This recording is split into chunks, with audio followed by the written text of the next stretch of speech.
Los testigos de Jehová son una secta y han dejado un reguero de víctimas a su paso. Eso se puede decir, según la justicia, según un juzgado de Torrejón de Ardoz. Lo curioso, lo paradójico, es que hay otro juzgado, también de Torrejón de Ardoz, que ha condenado a una persona por decir que los testigos de Jehová son una secta.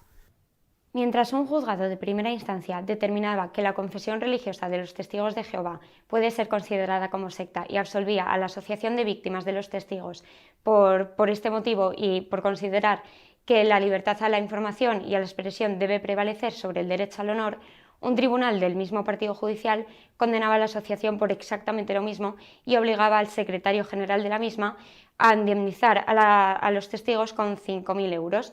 Contradictorio, ¿verdad? Pues la cosa aún se pone más interesante. La asociación de víctimas argumenta que los testigos son una secta peligrosa y destructiva y que les han llevado a una discriminación prácticamente absoluta, a sufrir abusos sexuales y hasta fraude económico.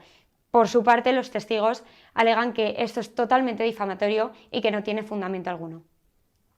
Carlos Bardavío ha sido el abogado que ha llevado este asunto. Carlos, señor Bardavío, bienvenido a Economía and Juris, muchísimas gracias. Sí, encantado, muchas gracias por la invitación y ojalá podamos explicar a todo el mundo un poco lo que ha pasado en estas sentencias tan importantes e históricas, ¿no? ¿Podemos decir abiertamente que el Testigos de Jehová es una secta, sí o no? Más bien lo que se puede decir que en la sentencia, lo que viene a decir la sentencia del juzgado de primera instancia número 6 de Torrejón de Ardoz, es que hay veracidad en cuanto a que hay víctimas de los testigos de Jehová y que estas, sobre todo estas, como no, pueden decir que es una secta destructiva, hasta el punto de que crea, pues, digamos, una separación o ruptura de la familia y crea un ostracismo social, una muerte social, hasta el punto que ese ostracismo social llega también a provocar trastornos mentales, inclusive ideas suicidas, inclusive también intentos de suicidio. Es decir, por lo tanto, lo que dice la sentencia es que hay veracidad en todo esto. Se habla de un entorno de abuso, de sometimiento.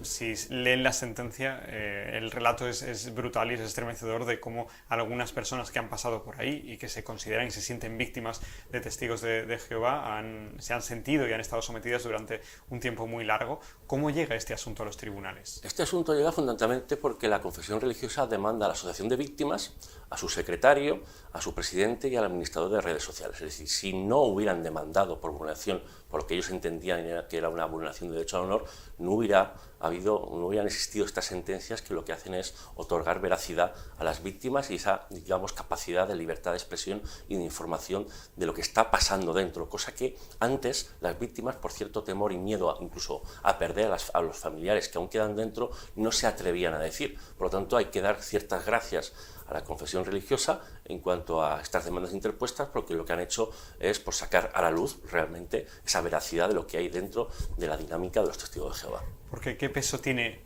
una sentencia como esta? Estamos hablando de un juzgado de primera instancia, pero ¿qué peso tiene una sentencia como esta a nivel simbólico? Simbólico, pues el máximo, porque es la primera vez que en España se declara que existe veracidad en cuanto a que los testigos de Jehová es una secta destructiva, que produce víctimas, que provoca también, lógicamente, trastornos mentales, que rompe familias, que los poderes públicos deben intervenir al objeto de proteger a la familia y otras tantas cuestiones que podríamos aquí pues, debatir, por ejemplo, también cuestiones en relación a intentos de suicidio, también discriminación a la mujer, discriminación también al grupo LGTBI homosexuales, es decir, un conglomerado dramático de situaciones pues terribles que las víctimas, pues gracias a estas demandas que han interpuesto la confesión religiosa, pues la sociedad española está conociendo y es que además tenía el derecho de conocerlo, cosa que parece ser, en mi opinión, los testigos de Jehová han procurado, han intentado que no se supiera. ¿Cómo? Pues fundamentalmente yo recuerdo que se me advirtió, no puedo decir por quién, que durante las sesiones de juicio yo salí en algunos medios de comunicación y una persona se me acercó advirtiéndome que no estaba gustando, parece ser, yo entendí que pudiera, a lo mejor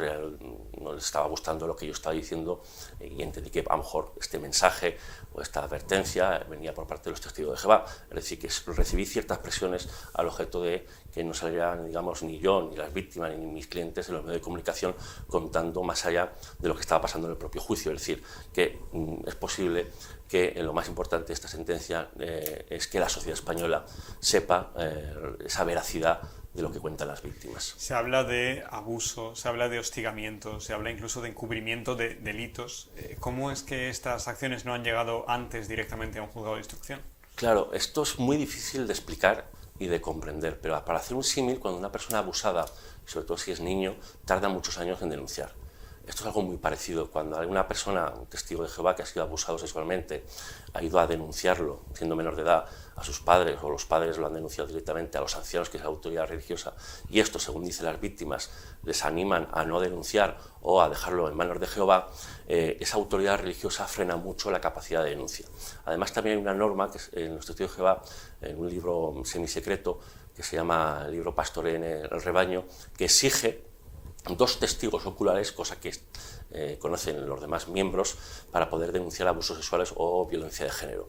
¿Qué sucede? Pues normalmente en los delitos de abusos sexuales no existen 2 testigos oculares, lo cual frena a muchos testigos de Jehová, inclusive ir a los ancianos a denunciar ante la autoridad religiosa porque no se tienen 2 testigos. Sabemos que en España hubo una modificación del Código Penal en cuanto a la prescripción de los delitos de abusos sexuales de 35 inclusive hasta 55 años, lo cual pretexta y hace comprender que en estos casos es lógico que muchas víctimas, inclusive dentro de los testigos de Jehová, no solo los abusos sexuales, sino por la posición en la que quedan de ostracismo social, se quedan en un limbo entre el mundo de Jehová y el mundo de Satanás, que es como se les enseña desde pequeño, les hace estar muchos años dudando si denunciar o no denunciar. Se habla de gente que ha sido maltratada psicológicamente durante muchos años, gente que no se ha atrevido,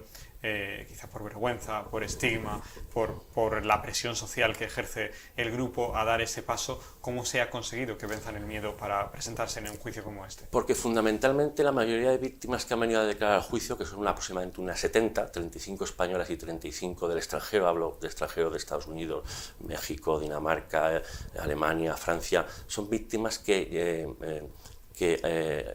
sufrieron ese ostracismo social ya hace muchos años, es decir, son víctimas que fueron expulsadas ya hace muchos años. Otras también llevamos recientes, del año 2019, del año 2020, del año 2018, pero la mayoría son de hace aproximadamente de una media de unos 10 años. Es decir, son gente que ya ha conseguido en parte superarlo y dar un paso al frente. Hay un remanente, una cifra oscura que desconocemos de cuánta gente actualmente, recientemente expulsada, puede sentirse víctima de los testigos de Jehová. Por eso, en la rueda de prensa que dimos el pasado 18 de diciembre, animamos a cualquier persona que se haya sentido víctima de los testigos de Jehová por cualquier motivo a ponerse en contacto con la asociación de víctimas al objeto de denunciar lo que considere oportuno. Y como abogado, ¿cómo se lidia con esta situación? Porque no sé usted, yo sin conocer directamente a estas personas, leyendo la sentencia y los diferentes relatos, se me ponían los pelos como escarpias. No sé usted, que ha tenido que conocer de primera mano todas esas historias, ¿cómo se gestiona emocionalmente? Pues emocionalmente bastante mal, porque es la primera vez que tanta cantidad de personas me llaman, y muchas de ellas lo primero que me decían llorando es que se querían suicidar, porque no ven a su padre, no ven a su madre, no ven a sus hijos, no ven a sus nietos. Entonces eso pues me dio fuerza, de alguna manera, más allá del trabajo profesional, a comprenderles y tratar de hacer el mejor trabajo profesional y también, personal, para atenderles, dándole apoyo, no psicológico, porque no soy psicólogo, pero sí humano, ¿no? Que es lo importante también, más allá de que sean clientes o no. ¿Deberíamos ver alguna acción por parte de la Administración para salvaguardar los derechos de estas personas que ahora sí han sido reconocidas, digamos, como víctimas, al reconocérseles ese derecho a la libertad de expresión que les ampara y que les valida como víctimas? Los poderes públicos están obligados de oficio, viendo esta sentencia, entiendo yo, de investigar y de tomar medidas respecto a lo que la sentencia otorga veracidad,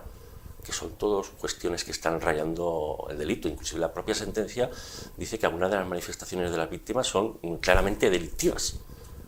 No las manifestaciones, sino lo que han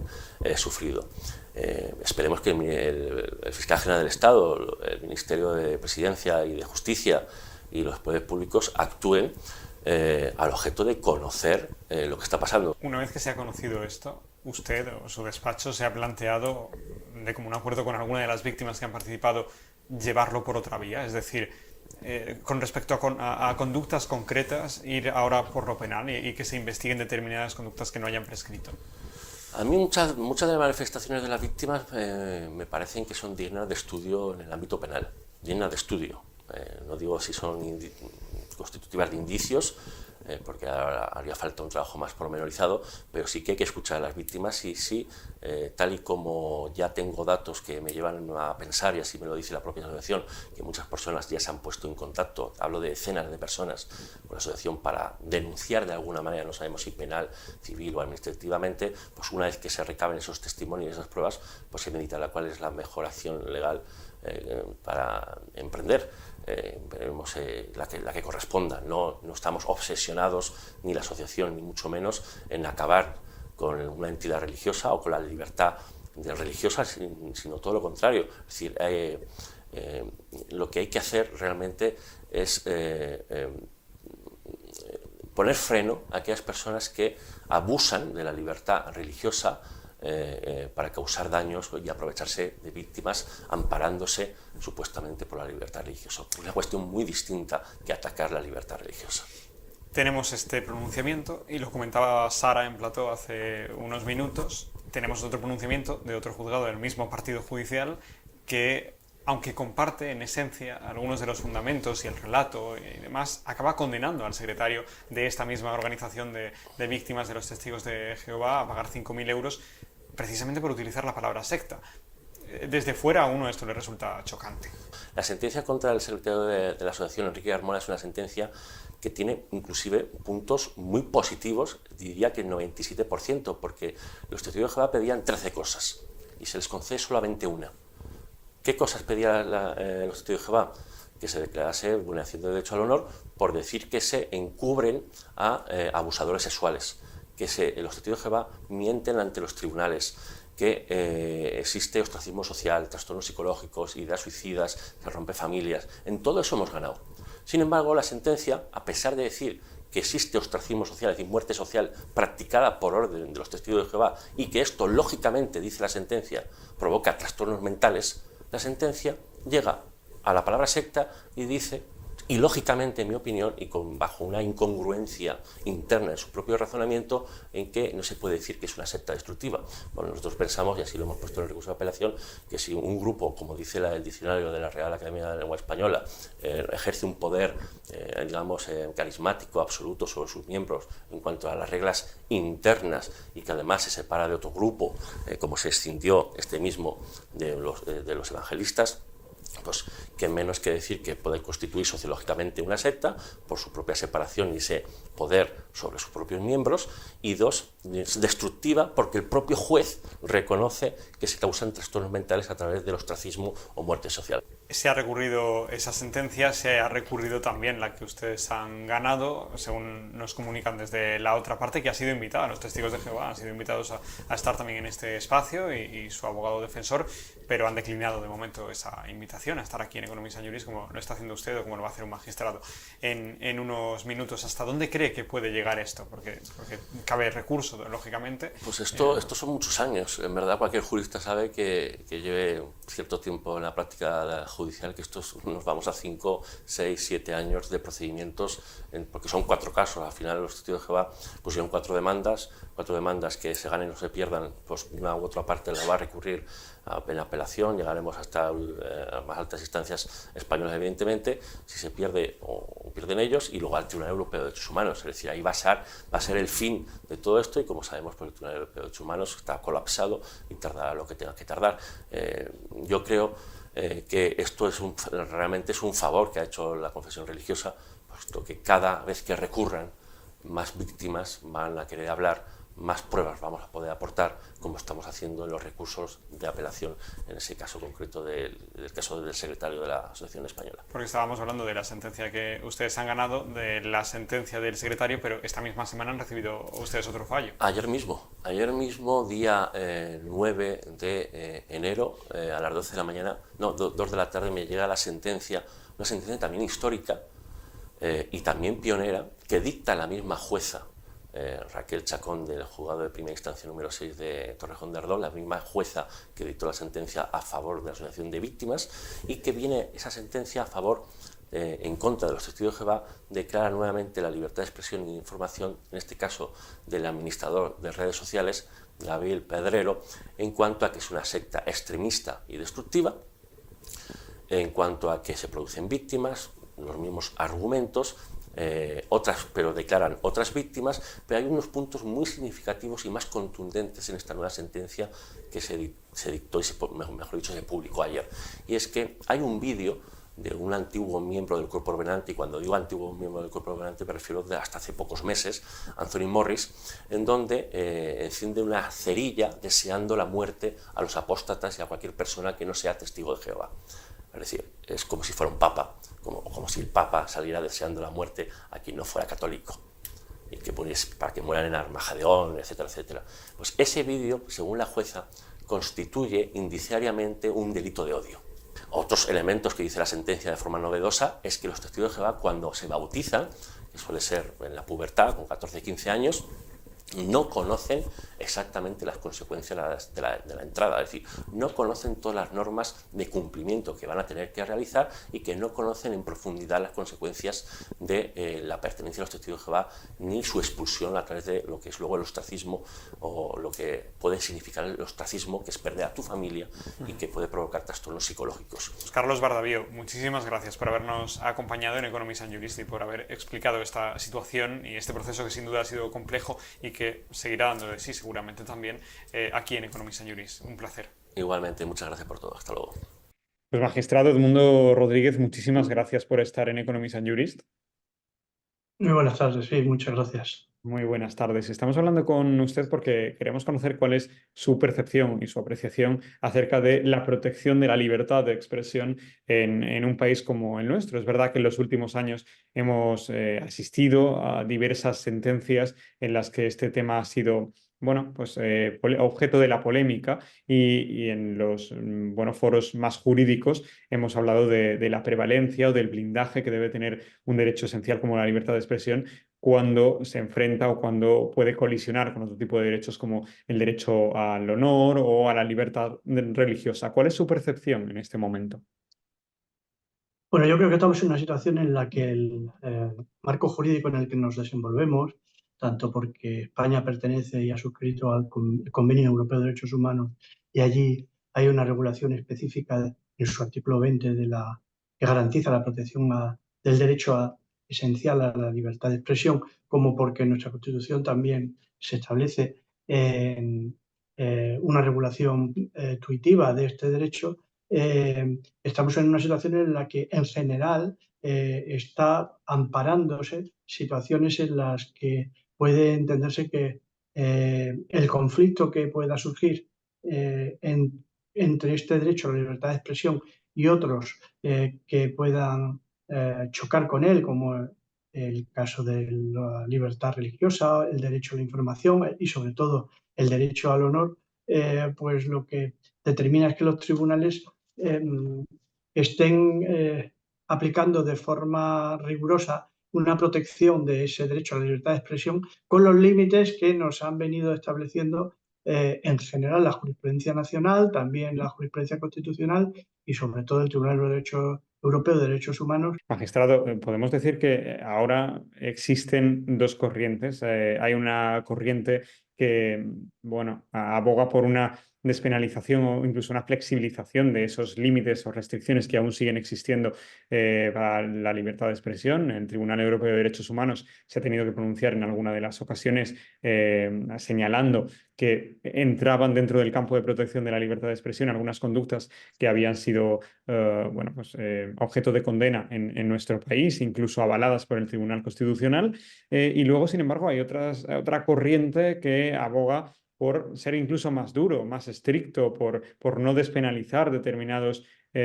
conductas que hoy están dentro del Código Penal. No sé cuál cree que sería la dirección que debemos seguir en este sentido. Bueno, yo lo que creo es que siempre va a haber una relación conflictiva entre el derecho a la libertad de expresión y otros que puedan entrar en conflicto con él. Yo creo que aquí no se trata de penalizar o despenalizar, los delitos de injurias y calumnias que hay en el Código Penal se van a seguir manteniendo. De lo que se trata es de garantizar que el ejercicio de la libertad de expresión se plantea correctamente, que se respeten los límites correspondientes y que en las situaciones conflictivas, pues cuando toque a los tribunales, resolverán seguramente tratando de garantizar el máximo ejercicio de ese derecho, pero que tampoco se produzcan afectaciones que puedan suponer que el derecho al honor, el derecho a la intimidad, el derecho a la información, pues se vean limitadas. Le quiero preguntar por una cuestión muy concreta, como es la libertad religiosa, pero sí quiero saber qué piensa usted respecto a este conflicto concreto. Bueno, yo creo que en general en esta materia hay que tener dos ideas claras. Primero, la libertad de expresión es un derecho fundamental y por lo tanto, si no se sobrepasan los límites que la jurisprudencia ha venido estableciendo, debe ser preservado. Y en segundo lugar, eso significa que su utilización correcta puede, como decía antes, llevar a sentirse ofendido a determinadas personas. Pero sentirse ofendido por los sentimientos religiosos, como se sienten ofendidos, por ejemplo, los musulmanes cuando alguien quema el Corán, o cuando se pueden sentir ofendidos algunos católicos cuando se habla de lo que ha podido suceder en determinadas prácticas que ahora desde incluso la Iglesia en Roma se están condenando, como tienen que ver con los abusos de algunos sacerdotes, o como en el caso que se está indicando de que se tache de secta a una determinada confesión religiosa. Sentirse ofendido por eso, a diferencia del derecho a la libertad de expresión, no es un derecho. No hay un derecho a sentirse ofendido, sino que, bueno, hay que ser respetuoso con las opiniones de los demás, porque, como digo, no es un derecho el no sentirse afectado o ofendido, pero sí que es un derecho fundamental, garantía